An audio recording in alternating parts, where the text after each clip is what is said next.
This is the Custom Styles and Themes presentation, part of the design track. My name's Adam Ward, and we'll get right into it. So let's make sure we're talking about the same things before we start.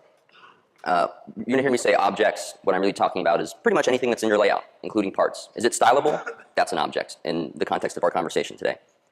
And then the rest of these terms are, if you've ever done the FileMaker training series or anything like that, they should be fairly familiar. A default style, this is something what does the object look the first time that you create it and you drag it onto the layout?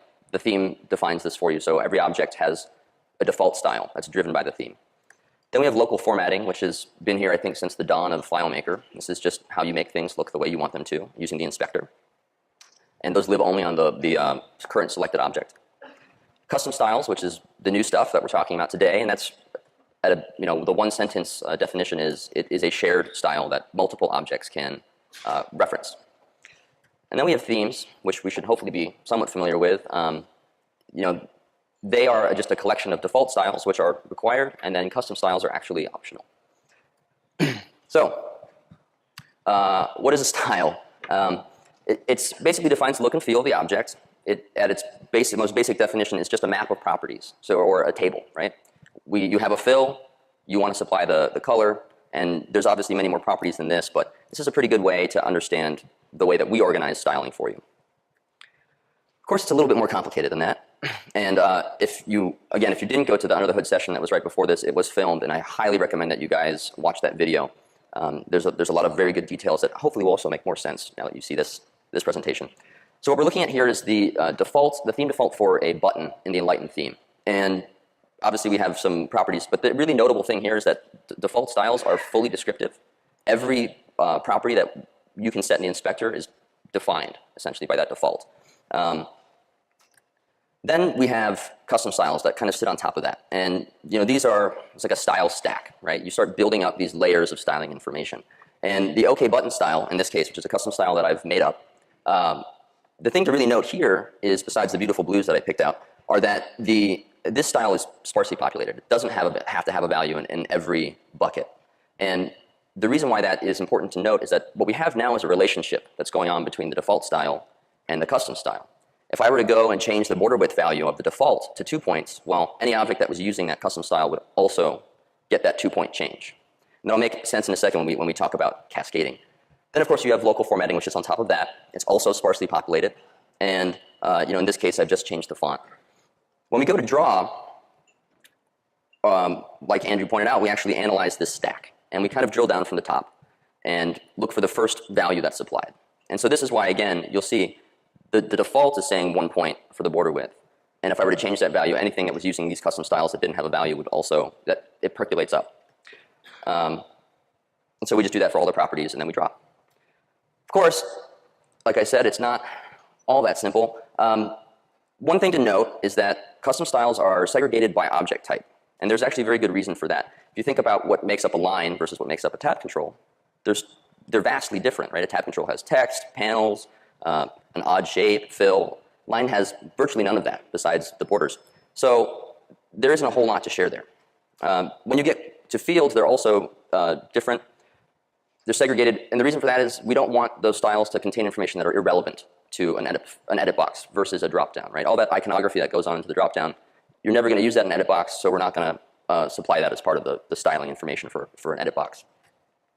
And like we mentioned in the past slide, there's a dependency between custom styles and default styles. And what that means is, as you're building up a theme, you should start with your defaults and then build the differences into your custom styles on top of that.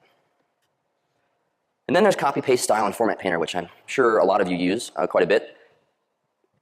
The custom style architecture is going to probably reduce the need for that a lot, but there's something to note here in that you can circumvent the first limitation that we have here by using format painter.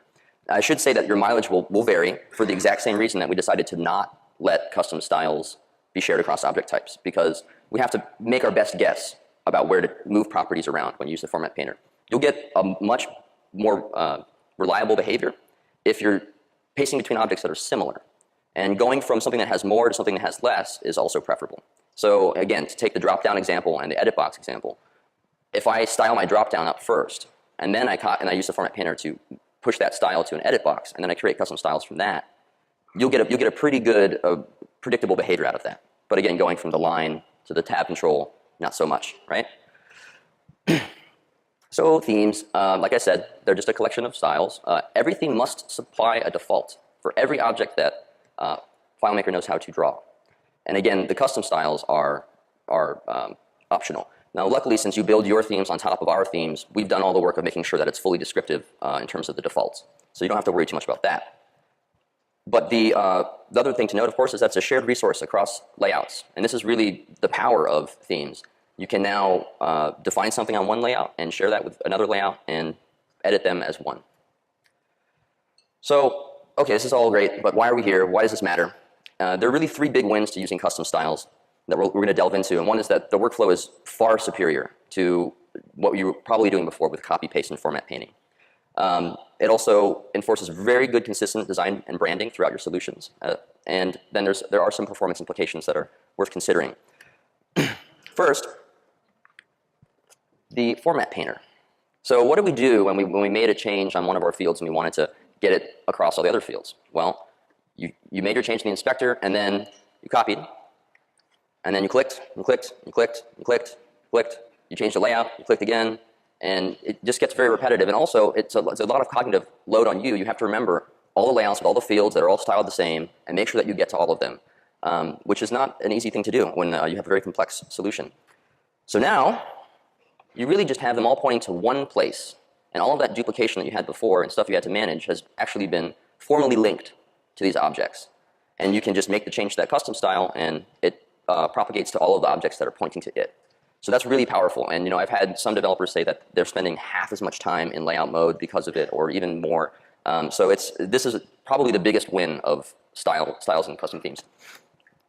Consistent design. Of course, a lot of you work in environments where there are multiple people that are working on the same solution, or perhaps you have a client that knows just enough to get into trouble and can add a field ad hoc when they need it. And prior to all of this, so even in 12, you didn't have a whole lot of control of what that stuff would look like by default. So that would happen. It would be done by a non-design-minded person, and then all that design and branding kind of degrades over time. So that's another thing that's really nice, is that you can supply the defaults and make sure that, at least in the case of these ad hoc field additions, they're getting something that looks reasonable for the layout and the solution that you've built. So performance. There actually are some pretty tangible performance gains from custom styles and themes. As with layout objects and pretty much everything in FileMaker, focusing on reducing them, it creates a lighter weight layout. And you won't really see that affect things like file size too much, because we do a very good job of writing out the most condensed form of this when we save the file. But where you do see it is when you start talking about deploying to WebDirect. And the reason for that is that we take that nice condensed format that's proprietary that we made, and we have to translate it into CSS. And CSS is very verbose. It's fat. And so not to mention the fact that many styles and adding a lot of local formatting puts a lot of stress on the cascading engine inside of a web browser. So you're helping the web browser perform better by using custom styles. And then the other thing is that it allows us back at the wedge to do some under the hood performance tuning, because now we know about that linkage between those objects and the shared style. So it gives us some good opportunity for optimizations. So what changed in FileMaker 13 to allow you to do this? First of all, we have a new manage dialog that we've added to allow you to manage themes. So if you went through in 12 and you checked out every theme and you loaded it into your file, well, now you have the opportunity to get rid of those themes you're not using. And you just access that via the other manage dialogs. And you will get something that looks very familiar. This shows you a list of all the themes that are in the file, how many layouts are connected to it, and allows you to do basic operations like delete, duplicate, rename. You can also import. This is a place where you can import themes from other files that you may have been working on. The other thing to note here is that these themes, when there are brackets around them, that's a theme that we have shipped and it's built in and it's unmodified. And when there are no brackets around the name, that's a theme that you've customized. So that's how you can differentiate between them if you didn't change the name, for instance, but you customized. Then, of course, the inspector. This is where we live when we do anything style related. So the top section of this changed to accommodate some information about what theme is currently attached to the layout. And then below that, you'll see some little style UI to let you know which style is being used by your current selection. It will tell you the style name here, or it'll say default. And again, default is not necessarily, I think there are questions about, is that a built-in value that we hard code? No, default really means that this is the theme default for this object. So let's say that I changed the fill on this object. It was a gradient. It's now got a white solid fill. And immediately what you'll notice is that an asterisk and it's a little washed out, you can't see it, but the arrow that's to the right of the style name will go red. And that's your indication that you have local formatting on this object. So it only tells you that there's some local formatting. It doesn't tell you what is changed exactly. So what you're going to want to do is, again, when you start from the default, try and keep track of the things you change if you can, because that'll help you understand exactly where the local formatting is living.